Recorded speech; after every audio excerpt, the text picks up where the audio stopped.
Buenos días, querida iglesia, queridos hermanos, en Quito, en Ecuador, en Argentina. Este video se va a estar reproduciendo, gracias a Dios, en diferentes redes. Dios les bendiga. Es una alegría poder conectarnos de esta manera y esperamos disfrutar un tiempo con esta serie de estudios que hoy comienza, Dios mediante. Seguiremos avanzando tal vez 4 o 5 domingos más con un tema que es de necesidad primordial.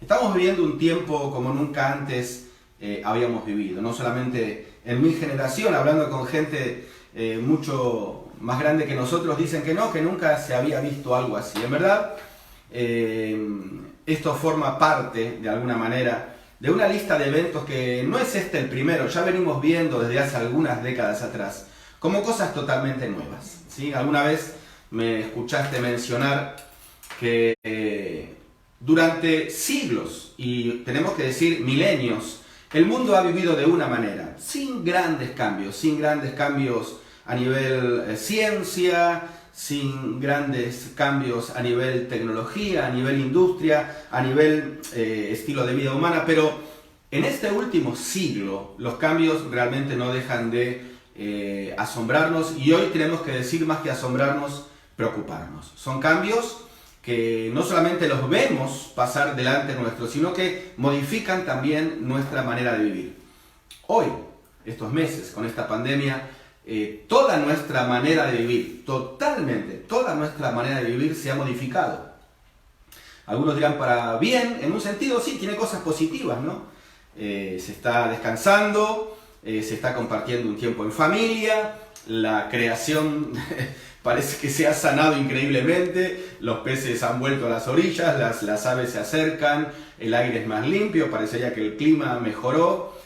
Pero bueno, obviamente que también tiene cosas negativas, cosas preocupantes, cosas que inclusive dan mucho temor. Estamos viviendo en un tiempo donde hay temor, ¿sí?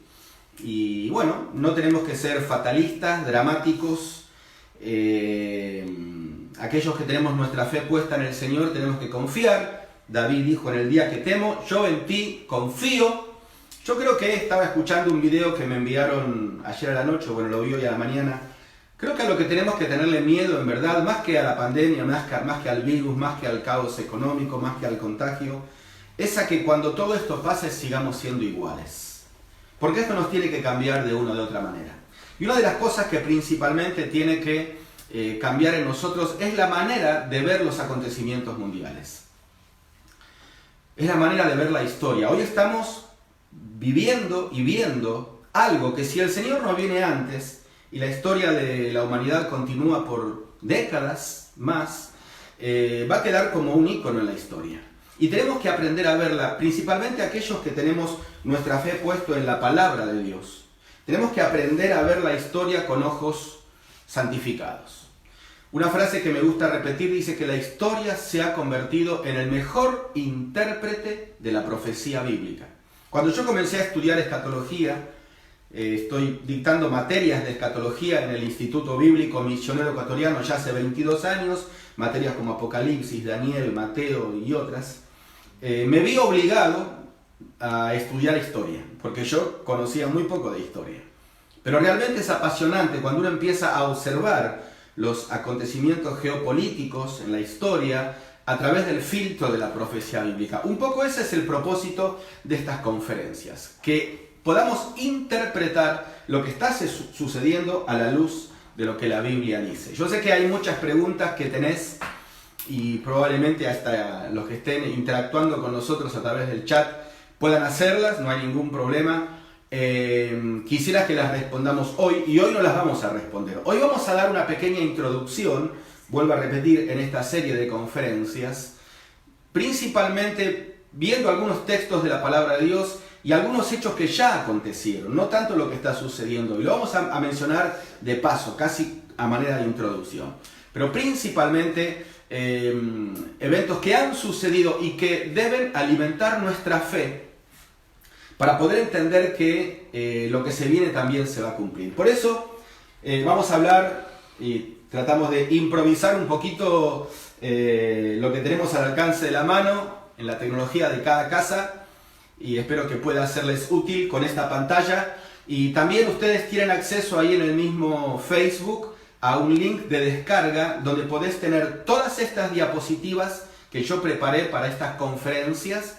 Las podés tener en tu ordenador, en tu celular, en tu computador. Y si querés, ahora mismo podés descargarla rapidito. Ahí se te descargan en formato PDF o las podés abrir como PowerPoint. Y mientras yo voy hablando y voy avanzando de diapositiva, si vos no alcanzás a leer aquí, lo podés ver porque lo tenés en tu propio dispositivo móvil. Así que quisimos aprovechar la mejor manera para que puedas tener acceso a estos datos. Hay muchos datos, hay muchas fotos y por supuesto la palabra de Dios. El plan profético de Dios a la luz de toda la Biblia. ¿Y por qué es importante el estudio de los eventos futuros? Bueno, algunos motivos. En primer lugar, porque la naturaleza humana lo requiere. Para decírtelo de otra manera, somos curiosos por naturaleza. Lamentablemente, por esta curiosidad innata del ser humano, es que muchos mentirosos se están llenando sus bolsillos, ¿sí? Los que te dicen que te adivinan el futuro con las cartas, los que te leen las manos, y siempre, desde siglos y siglos, el hombre y la mujer ha sentido una atracción a que le digan qué es lo que va a suceder. Eso es natural y eso no es malo. Dios lo puso en el corazón del ser humano. Y Dios quiere que nosotros sepamos qué es lo que va a suceder. Fíjate lo que dice Apocalipsis, capítulo 1, versículo 1, 2 y 3.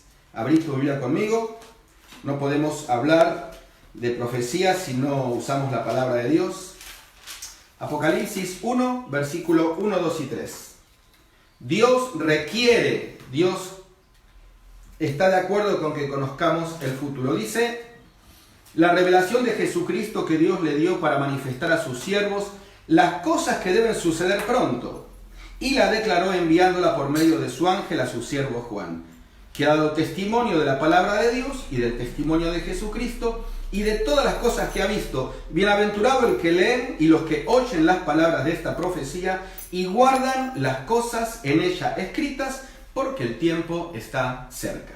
Dios quiere, como decimos aquí, que podamos conocer el futuro. En segundo lugar, porque nuestra esperanza lo requiere. De alguna manera necesitamos nosotros alimentar nuestra esperanza al poder saber qué es lo que se viene. Para que me entiendas, cuando el pueblo de Israel estaba en el desierto, aún no habían entrado a Canaán, aún no habían empezado la conquista, lo estaban viendo por fe, porque lo único que ellos veían alrededor de ellos era arena, arena y arena.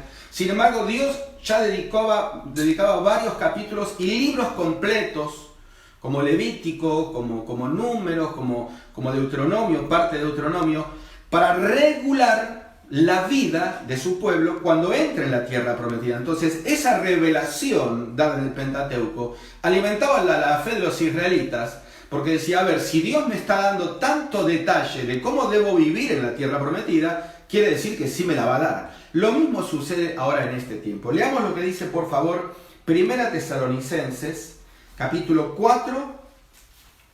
Acompáñame con tu Biblia, versículo 13. Primera Tesalonicenses 4, 13.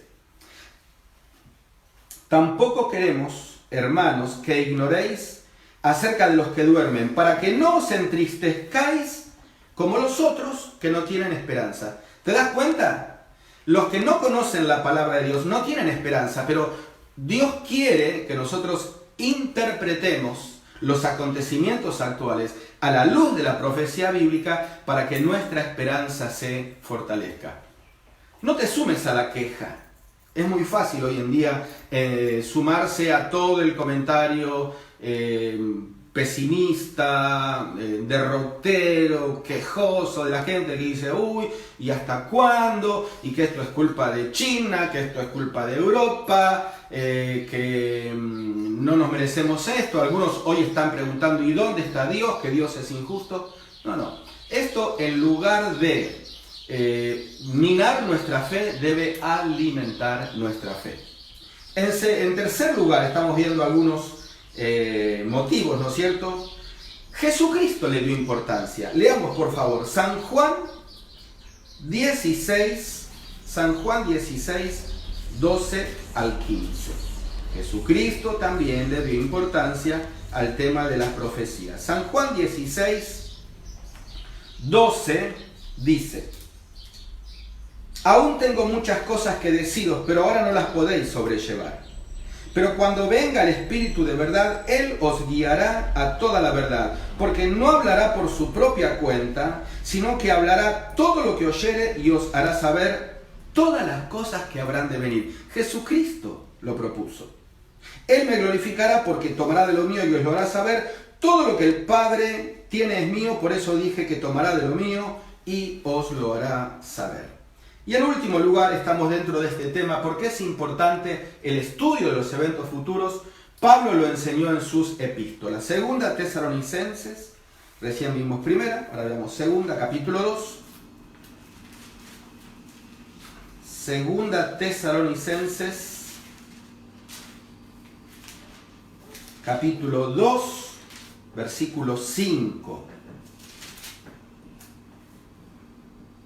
¿No os acordáis que cuando yo estaba todavía con vosotros os decía esto? Y ahora sabéis lo que lo detiene, a fin de que a su debido tiempo se manifieste. Es interesante porque el apóstol Pablo fundó la iglesia de Tesalónica en 3 semanas. ¿Y sabes cuál fue el tema que él escogió para enseñar a la iglesia? No enseñó tanto seguridad de salvación, no enseñó tanto vida cristiana, no enseñó tanto organización o dirección de la iglesia, enseñó escatología. Así que bueno, ¿por qué es importante el estudio de los eventos futuros? Porque toda la Biblia, el Espíritu Santo, el Padre, el Hijo, el apóstol Pablo, dice que debe ser una realidad en nuestras vidas. Vamos a hablar bastante de historia, ¿sí? Te lo dije al comienzo. ¿Por qué? Bueno, porque la historia se ha convertido en el mejor intérprete de las profecías bíblicas. La última parte de la diapositiva, si alcanzás a leer, si no la podés ver ahí en el archivo que te envié, dice: así como hace 2000 años, también hoy podemos saber cuánto falta en realidad. ¿Qué quiero decir con esto? Recordemos un poquitito. Cuando el Señor Jesucristo vino, habían algunas personas que de manera muy clara ellos, no voy a decir sabían, pero sí sospechaban de una manera muy clara que más o menos en esa generación el Mesías se iba a manifestar. Claro que no entendían que se iba a manifestar de una manera humilde, naciendo en un pesebre, hijo de un carpintero, con un atuendo humilde, con un mensaje de paz. Ellos tenían otro concepto del Mesías, pero sabían, ¿por qué? Por las profecías que habían sido dadas hacía siglos atrás, por profetas mayores y por profetas menores, que apuntaban al advenimiento de un Mesías, con profecías claras que iban a ser en Belén, que iban a ser de una virgen, que iba a tener poder de Dios para hacer milagros, que iba a manifestarse como líder de su pueblo, y todos esos datos, gente que estaba con un espíritu serio, estudiando. Y no como nosotros tenemos hoy acceso a internet y a libros y a comentarios. Ellos tenían acceso a algún rollo, algún pergamino, algún manuscrito, y después por tradición oral, heredada, pero aún así lo poquito que tenían al alcance de la mano lo usaban y pudieron interpretar que el Señor iba a venir. Por ejemplo, los sabios que vinieron del Oriente. ¿Cómo ellos entendieron que esa estrella les guiaba? Porque estaba ahí en el Antiguo Testamento hablando de la estrella de Jacob. El anciano Simeón, cómo estaba en la puerta del templo en ese tiempo esperando que venga María y José con el bebé para dedicarlo, para presentarlo al templo, y se dio cuenta que era él. Juan el Bautista, cuando lo vio, dijo: este es el Cordero de Dios. Los discípulos respondieron, la mayoría de ellos, de una manera instantánea ante el sígueme de Jesús. Ninguno va a seguir un desconocido. Ellos tenían sus ojos puestos en Jesús y decían: me parece que es Él. Ahora, con la misma actitud nosotros tenemos que estar hoy teniendo una vista, una percepción crítica de los acontecimientos presentes. Me estoy refiriendo exclusivamente a esta pandemia con el COVID-19, al caos económico, unos ítems que vamos a mencionar ahora, ¿no? Esta tendencia a agruparse de parte de potencias mundiales, los terremotos. Tenemos que aprender a interpretar. todo esto que está sucediendo, no solamente para satisfacer mi curiosidad, sino para saber que así como Cristo vino la primera vez, va a venir la segunda vez. Ahora, podemos creer en las profecías. Yo voy a mencionar ahora 3 acontecimientos de una historia muy, muy remota, pero que todos conocemos, que son de público conocimiento, y podría mencionar muchos más, pero con estos 3 creo que, como dice un refrán, para muestras sobra un botón. Es más que suficiente para darnos cuenta que podemos confiar en las profecías bíblicas, ¿sí? Uno de los acontecimientos a los cuales quiero referirme es al diluvio de Génesis, ¿sí? Lo tenemos aquí en la pantalla. Este es un tema que a mí me apasiona, porque es uno de los relatos de la palabra de Dios más antiguos. No voy a entrar en detalles porque lo conocéis perfectamente, lo que está narrado ahí en el libro de Génesis, capítulo 6, capítulo 7. Algo que para aquel entonces era una locura. Nunca había llovido, Dios le dice a Noé que va a caer agua del cielo, Noé le cree, con las justas el resto de su familia y los demás lo tildan de loco. Sin embargo, el diluvio sucedió y Noé y su familia se salvaron y el resto pereció ahogado, pereció anegado. Hay registro hoy de que eso sucedió porque por mucho tiempo, hace 15, 20 años hacia atrás, se dijo de que esto era un mito, ¿sí? Un mito bíblico, que no hay evidencia real, científica, geológica de que el diluvio del Génesis haya existido. Mira, si no te alcanzan estas fotos que yo te estoy mostrando ahora, busca en Google, entra en internet, pone fotos del arca de Noé en el monte Ararat y te vas a quedar, como me quedé yo, con la boca abierta de todas las fotos que muestran de que realmente en el mismo sitio donde la Biblia dice de que encalló el arca de Noé, en Turquía, en el mismo monte Ararat, que hasta el día de hoy tiene el mismo nombre que se menciona en la Biblia, en épocas de deshielo podemos encontrar esto que ustedes ven ahí, ¿sí? La forma del arca, fíjate si alcanzás a ver, desde aquí hasta aquí, esta es una foto real de la base del arca.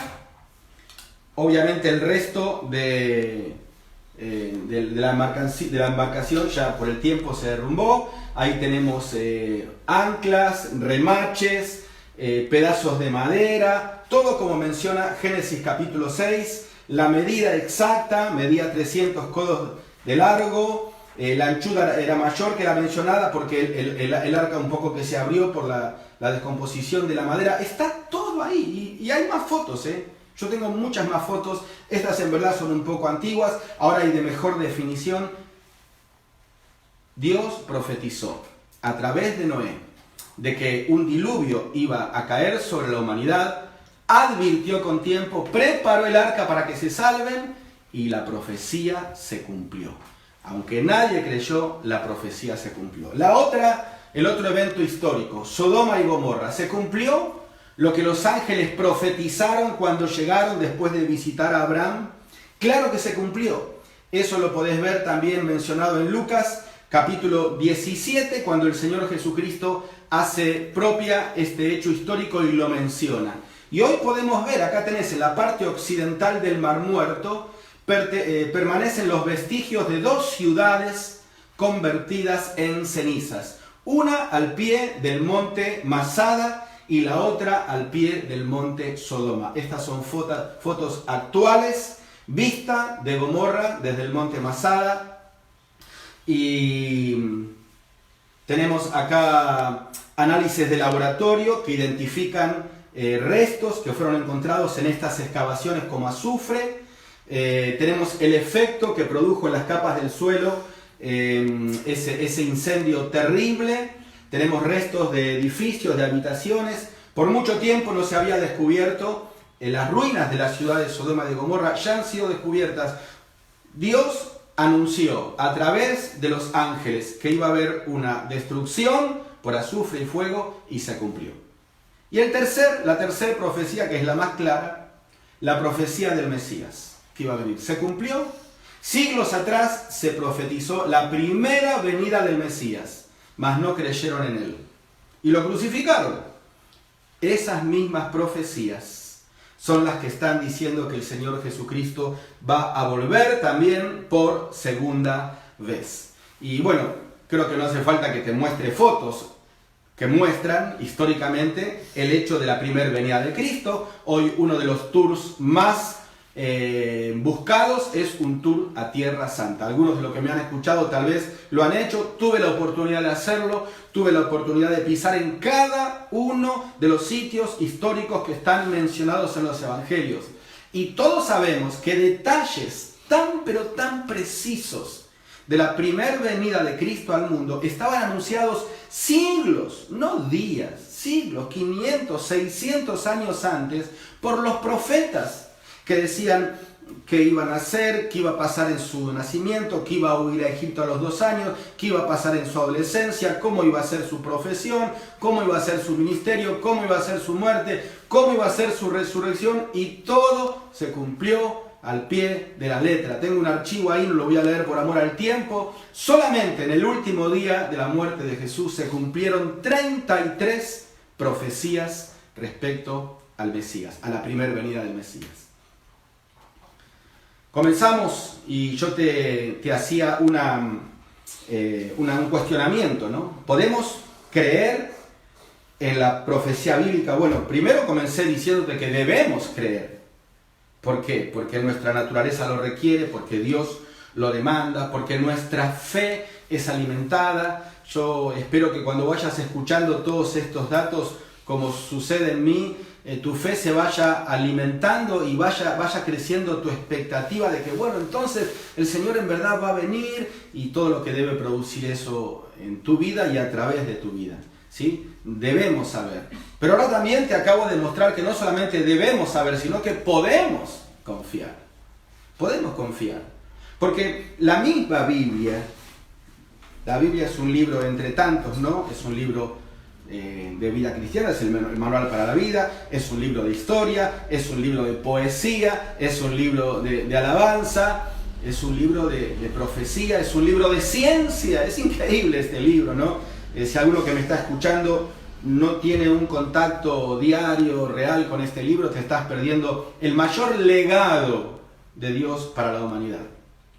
Este libro es un libro, un compendio de profecías que se han cumplido exactamente. Y estoy diciendo profecías, no estoy diciendo premoniciones, supuestos. Porque claro, algunos dicen, bueno Pablo, pero a ver, hoy en día también se habla de que otros han anunciado lo que iba a suceder. Diferentes sabios, diferentes libros, diferentes escritos también antiguos.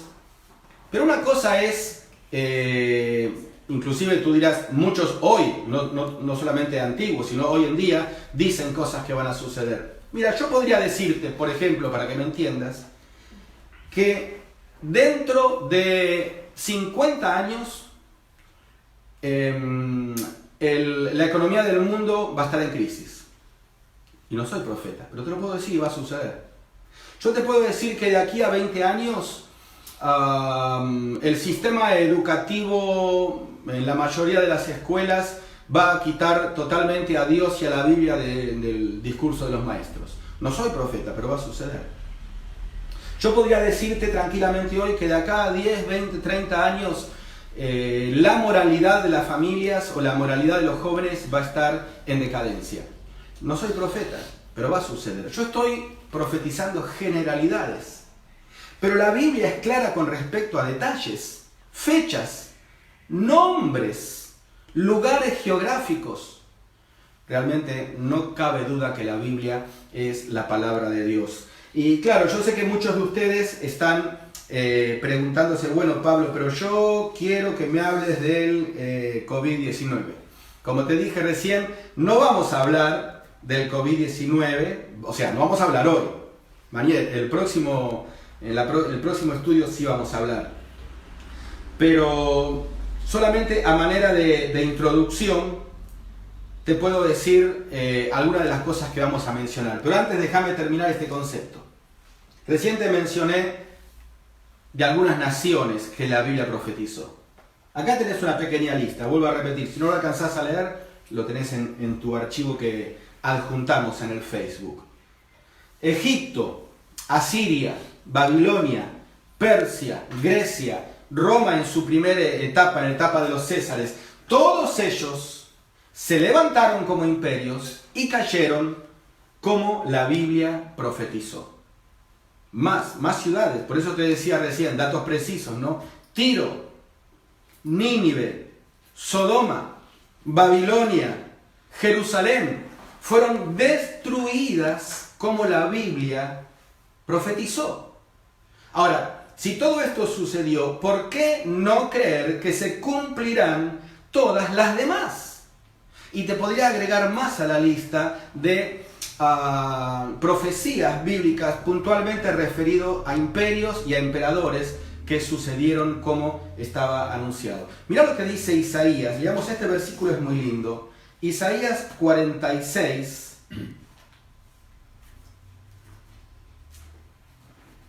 9 y 10. Abrí tu Biblia, ¿sí? Aunque la tenemos aquí también en la pantalla, ¿no? Pero siempre es lindo abrir y leer y compartir. Por lo menos para que te acuerdes dónde estaba el libro de Isaías. Recuerden las cosas pasadas, aquellas de antaño. Yo soy Dios y no hay ningún otro. Yo soy Dios y no hay nadie igual a mí. Y yo me animo a agregarle, y no hay nadie que profetice y que advierta y que anuncie como yo lo hago. Yo anuncio el fin desde el principio. Mira qué linda frase, ¿no? Yo anuncio el fin desde el principio. Es que Dios desde su trono, desde su morada eterna, ve toda la historia de la humanidad como un presente. Para Él no hay pasado y futuro.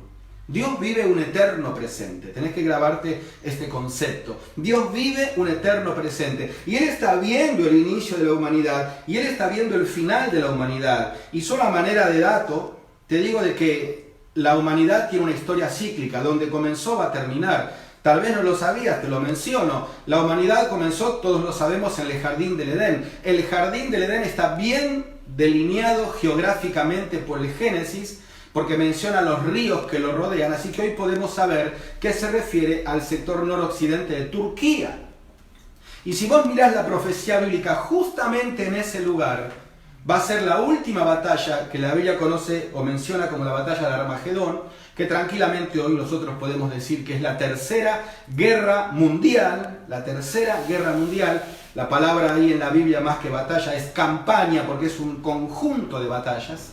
Va a ser también justamente ahí. ¿Por qué? Porque ahí se va a encontrar la última y más grande reserva de petróleo de todo el mundo. El petróleo que hoy están sacando básicamente son restos fósiles de generaciones prediluvianas. Y en la cuenca petrolífera más grande es donde existió el Edén. Y ahí va a estar reunido todos los ejércitos con Jerusalén en el medio, porque eso es en el sector del Medio Oriente. Y se va a dar la batalla de Armagedón. Entonces, donde comenzó la historia va a terminar. Dios está viendo todo eso con un eterno presente. Dice, yo anuncio el fin desde el principio, desde los tiempos antiguos, lo que está por venir. Yo digo, mi propósito se cumplirá y haré todo lo que deseo. Nosotros estamos tentados a pensar en este tiempo de que, ¿y Dios qué hace? A Dios se le fue de las manos todo esto, y como Dios no sabía que iba a surgir este virus en China y que a través de tanto tráfico aéreo se iba a contagiar de una manera tan rápida y de la pandemia, por supuesto que Dios lo sabía. Y no estuvo en la intención de Dios que esto sea así. Esto no es producto de Dios. Todo lo que de Dios viene, dice Santiago, es una buena dádiva y un don perfecto. Eso es lo que desciende del Padre de las luces, en el cual no hay mudanza ni sombra de variación. Pero Dios permite muchas cosas que son provocadas por su criatura y es capaz de sacar cosas buenas aún de esas tragedias. Mucha gente me ha dicho, Pablo, ¿dónde está Dios? Y yo le digo, bueno, Dios está lejos, ¿dónde le dejamos? A veces es como alejarse del calor y culpar al fuego porque no me está calentando. Es ridículo. O sea, si yo me alejo del calor, obviamente que voy a estar con frío. La culpa no es del fuego, la culpa es mía que me alejé. Ahora, cuando el hombre se aleja de Dios, comienzan las guerras, desde las guerras en el matrimonio, en la familia, hasta en las naciones. Cuando el hombre se aleja de Dios y la mujer se aleja de Dios, comienza la pobreza porque no sabe administrar bien sus recursos. Cuando el hombre se aleja de Dios, comienza el calentamiento global y los cambios climáticos porque no sabe gobernar la tierra como debería haberla gobernado. Cuando el hombre se aleja de Dios, comienzan las pestes y las enfermedades porque comenzamos a cuidar mal nuestro cuerpo, a echar mano de cosas que tal vez Dios no quería que hagamos. Y no es culpa de Dios, es culpa nuestra que nos alejamos de Dios. Él tiene un propósito con esto que está permitiendo. Dice, y se cumplirá y haré todo lo que deseo. Entonces, llegando ya un poco a la conclusión, podemos confiar en que Él regresará por segunda vez, ya no como fue la primera vez en humildad. Bueno, siempre va a ser humilde, ¿no? Pero me refiero a humildad no en carácter, sino en su forma en su estilo de vida. Ya no para sujetarse, sino para gobernar. Él va a regresar y va a regresar a reinar. La Biblia dice que antes de este segundo regreso o segunda venida de Cristo, la tierra tiene que pasar por un caos como nunca antes había visto. Caos que la Biblia llama tribulación o gran tribulación. Un periodo de 7 años, no tenemos tiempo de analizar la profecía de Daniel, capítulo 9, versículos 24 al 27, pero podés hacerlo y si no podés pedirme, yo te mando material. Hoy en día hay mucho material didáctico en internet, en bibliotecas virtuales. No tenemos tiempo de explicar, pero la Biblia, como te decía recién, es tan exacta que inclusive hasta define el tiempo de este caos previo a la segunda venida de Cristo, que es de 7 años. Define perfectamente ese dato. Y eso va a suceder antes de que Cristo venga, porque el anticristo va a querer proponer un nuevo orden mundial. Y cuando el hombre intenta un nuevo orden mundial sin Dios, lo único que logra es el antiguo desorden mundial. ¿Sí? Cuando el hombre intenta un nuevo orden mundial sin Dios, lo único que logra es el antiguo que se repite mismo desorden y caos mundial. Desorden y caos que hoy ya estamos comenzando a ver. Vamos a hablar a partir de la próxima reunión de cómo esto que está sucediendo va preparando el escenario para que un único gobernante mundial se manifieste proponiendo la solución para todos estos problemas. Pero falta un poquitito, todavía no lo estamos viendo. Y muy probablemente que no lo veamos, porque la Biblia dice que antes de que ese caos mundial comience de 7 años, la iglesia va a ser arrebatada. Algunos versículos que confirman esto lo podemos ver. Apocalipsis capítulo 4, versículo 1. Allí en la revelación del Señor a Juan comienza a describirse el caos mundial, la tribulación, que ocupa casi el 70% del libro. Pero antes de que comience la descripción, dice: después de estas cosas miré, y he aquí una puerta abierta en el cielo. Y la primera voz que oí, como de trompeta, hablando conmigo, dijo: sube acá, y yo te mostraré las cosas que han de suceder después de estas. De una manera simbólica, el Señor estaba levantando a Juan en espíritu de todo el caos que iba a demostrarle proféticamente que estaba por comenzar. Y eso es lo que va a suceder con la iglesia también. Capítulo 3, versículo 10, también de Apocalipsis. Este es un pasaje un tanto más claro todavía. Apocalipsis 3:10, lee junto conmigo, por favor. Dice: palabras a la iglesia de Filadelfia, del Señor Jesucristo. Por cuanto has guardado la palabra de mi paciencia, yo también te guardaré de la hora de la prueba que ha de venir sobre el mundo entero para probar a los que moran sobre la tierra. Y en último lugar, 1 Tesalonicenses 4:13. Hay varios pasajes de 1 y 2 Tesalonicenses porque, como te dije recién, fue el tema que el apóstol Pablo enseñó cuando fundó en 3 semanas esta iglesia. ¿Sí? 1 Tesalonicenses 4:13. Tampoco queremos, hermanos, que ignoréis acerca de los que duermen, para que no os entristezcáis como los otros que no tienen esperanza, porque si creemos que Jesús murió y resucitó, y si lo creemos, porque estaba anunciado, así también traerá Dios con Jesús a los que durmieron en él. Versículo 16, porque el Señor mismo, con voz de mando, con voz de arcángel y con trompeta de Dios, descenderá del cielo y los muertos en Cristo resucitarán primero. Luego nosotros, dice Pablo, los que hayamos quedado, seremos arrebatados juntamente con ellos en las nubes para recibir al Señor en el aire, y así estaremos siempre con el Señor. Por tanto, alentaos los unos a los otros con estas palabras. Algunos cuando leen este versículo dicen, ¿ves, Pablo?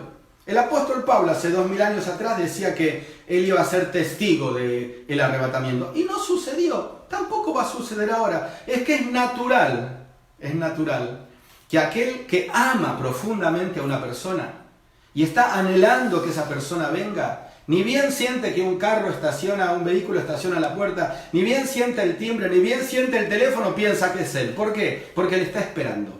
Y esa es una actitud natural y linda y sana de todos los que aman la venida del Señor. Pero nosotros estamos viendo hoy cosas que Pablo no vio, te lo puedo asegurar. ¿Cuándo será esa venida? Bueno, el escenario debe estar listo. Te adelanto algunas cositas que vamos a estar viendo a partir de la próxima conferencia. Cosas que van a suceder durante la tribulación, pero como ya están sucediendo ahora, nos dan una pauta de cuán cerca estamos. Quiero que me entiendas bien esto. Por ejemplo, el calentamiento global. ¿Habla la Biblia? Sí habla y lo vamos a ver. Relojes biológicos. ¿La Biblia dejó relojes biológicos que nos puedan mostrar casi con exactitud cronológica cuándo este planeta va a llegar a un caos? Sí. Vamos a ver que la Biblia dejó 2 relojes biológicos y los vamos a analizar en la próxima conferencia. Te los voy adelantando cuáles son, ¿no? Uno es negro y está bajo la tierra, que es el petróleo. Otro es blanco y está sobre la tierra y son los glaciares. Y eso me marca un tiempo específico. Pestes en todo el mundo como característica previa a la segunda venida de Cristo. Por supuesto que estaba anunciado y es el tema que vamos a desarrollar en las demás conferencias, porque es el tema hoy que dice presente, toda esta pandemia, ¿no es cierto? Como señales naturales, pero también señales geopolíticas. Te adelanto un poquito, principalmente es la tendencia a agruparse de las grandes naciones. Señales naturales, señales geopolíticas. Vamos a hablar de la agrupación de la Unión Europea, como el antiguo Imperio Romano. Vamos a hablar de la alianza o agrupación ruso-islámica, profetizada en Ezequiel 38 y 39. Vamos a hablar de la coalición de los reyes del Oriente, que hoy conforman China, y estamos viendo en Internet el siglo XXI como el siglo de China. Sí, la tendencia a agruparse lo vamos a ver con datos históricos. No quiero adelantar mucho más porque esto es futuro de las demás conferencias, pero la pregunta que quiero dejarte, ¿estás preparado? ¿Estás preparada? ¿Estás preparado? ¿Estás preparada para todo esto que se viene? Quiero terminar leyendo 2 Pedro, capítulo 3, por favor, versículos 14 y 15. Y con esto cerramos, porque mucho más allá de dar datos, mi intención con esto es animarte con la palabra de Dios, como decíamos recién, fortalecer tu fe, nuestra fe, y qué mejor que la advertencia clara del apóstol Pedro. 2 Pedro, capítulo 3, versículo 14, mira qué lindo texto, lee conmigo por favor. 2 Pedro 3, 14 y 15, dice: por lo cual, oh amados, estando en espera de estas cosas, procurad con diligencia ser hallados por Él sin mancha, irreprensibles y en paz. ¿Cuál debe ser el primer efecto, por lo que leímos aquí recién, de todo este escenario apocalíptico que hoy estamos viendo? Yo no sé si te sucede a ti, seguro que sí. Yo no termino de creer lo que estoy viendo, ¿sí? Lo vemos por televisión, de paso te digo, no veas demasiada televisión, con 2 o 3 dosis de noticias por día, suficiente, ¿ah? No tenés que estar todo el día colgado ahí contando muertos por televisión, porque eso deprime a cualquiera. Ocupa tu tiempo para otras cosas, ¿sí? Pero Yo lo hablo con mi familia, con mis hermanos, digo, esto es de película, es lo que vimos en las películas. La gente con barbijo, la gente viendo que cuando vas a subir a un bus, a un tren, te miden la temperatura con esos termómetros digitales. Las ciudades vacías. Hoy recibía una foto panorámica de unos drones de Quito. Se me caían las lágrimas. Es un escenario apocalíptico. ¿Qué debe producir en nosotros? Recién lo leímos, ¿no es cierto? Dice, procurad ser hallados por Él, sin mancha, irreprensibles y en paz. Vos dirás, bueno, Pablo, me la pones difícil, eso de sin mancha, irreprensible y en paz. Bueno, pero si la Biblia lo propone es porque sí se puede cumplir. Aprovechemos este tiempo para hacer un autoexamen. Tenemos tiempo. Algunos que ni siquiera van al trabajo, tienen todo el tiempo. Otros que están relacionados con lo que es alimentación, otro tipo de servicios como medicina, tienen que trabajar, pero aún así tienen más tiempo porque no se puede transitar y otras cosas que antes se hacían, hoy no se hacen. Tenés más tiempo, aprovechá para la reflexión, aprovechá para la lectura de la Biblia limpia, por eso dice sin mancha e irreprensibles. La Biblia te va limpiando, aprovechá este tiempo para ajustar tus cuentas con el Señor. Y en paz, que esto no traiga agitación. Yo sé que es una tormenta y el Señor, cuando los discípulos estaban en la barca, lo prediqué hace poquito en un video también, una prédica en vivo, antes de calmar la tormenta, entró a la barca y le dijo, tened ánimo, yo soy, no temáis. La tormenta seguía rugiendo, pero él quería calmar la tormenta de adentro de la barca primero, después la de afuera. Que podamos estar en paz, esa paz que dijo el Señor, mi paz os dejo, mi paz os doy. Pero en segundo lugar, dice este texto, y tened entendido, estoy leyendo el verso 15 de 2 de Pedro 3, y tened entendido que la paciencia de nuestro Señor es para salvación. Sería muy egoísta decir, Señor, ya si esto es los últimos tiempos, Señor, ya ven, llévanos. Pero hay gente que está muriendo. Cuando vos ves la cantidad de muertos por día en Guayaquil, en Quito, en Buenos Aires, en Italia, en España, vos tenés que ver que muchos de esos muertos se van al infierno. Y hoy tenemos una oportunidad como nunca de predicar el Evangelio. Una oportunidad como nunca de predicar el Evangelio. No sé, de última hoy pensaba, hasta escribite en el barbijo si querés, San Juan 3:16. Pero tenemos que predicar el Evangelio de todas las maneras posibles. A través de las redes. Si vas a usar las redes, porque claro, es imposible no usarla en este tiempo, usarla inteligentemente. Pero que todo esto sirva para anunciar el Evangelio. Así como los ángeles cuando fueron a Sodoma advirtieron y le dijeron a Lot y a su familia, dale, apurate porque ya se siente el olor a azufre. Así nosotros tenemos que advertir a la gente de que esto que está sucediendo con esta pandemia, con el coronavirus, es las trompetas del Señor que dicen que ya viene el juicio sobre la tierra. Y nosotros como atalayas tenemos que advertir. No quiero seguir mucho tiempo más, me despido. Te dejo el archivo para que lo sigas analizando, estudiando. Estoy a disposición tuya para satisfacer cualquier pregunta. Oremos mucho, estemos compartiendo este video para las personas que no tienen esperanza, para que puedan creer que lo que la Biblia dice es verdad. Y le puedas compartir la palabra del Señor. Vos mismo tenés que ser un evangelista, un atalaya, un pregón, un misionero. Y podamos predicar el Evangelio. Si vos que me estás escuchando no tenés tu fe puesta en el Señor Jesucristo, yo quiero decirte en este momento que tenés que prepararte. Porque el Señor viene a buscar a su iglesia. Y aquellos que le han mantenido lejos durante toda su vida, que no lo han reconocido como Señor, como Salvador, que no han confesado sus pecados, lamentablemente se van a quedar a sufrir cosas peores que esta. Lo que estamos viendo hoy son principios de dolores. Luego ya vendrán los dolores de parto y luego se dará a luz la consumación final. Pero queremos advertirte, Dios no te odia, Dios te ama. Por eso dejó todo este libro y todos estos datos que vamos a seguir viendo para decirte que Él te ama y que quiere que estés preparado. Abre tu corazón al Señor, pide perdón al Señor por tus pecados, ora, habla con Él directamente, lee la Biblia y acepta a un Dios que no es un Dios de ira ni un Dios de maldad. Es un Dios lleno de gracia y amor. Ya lo demostró hace 2000 años cuando envió a su Hijo Jesucristo en su primera venida y vino a morir por nosotros. A Él no lo mataron los judíos ni los romanos. Él dio su vida por amor a ti y por amor a mí. Cuando ponemos nuestra fe en esa obra de amor y de gracia, se produce en nosotros el nuevo nacimiento y estamos listos para ser parte de la familia de Dios. Así que espero verte en el próximo encuentro que tengamos a través de este medio, si el Señor no vino antes. Un abrazo grande y que Dios te bendiga.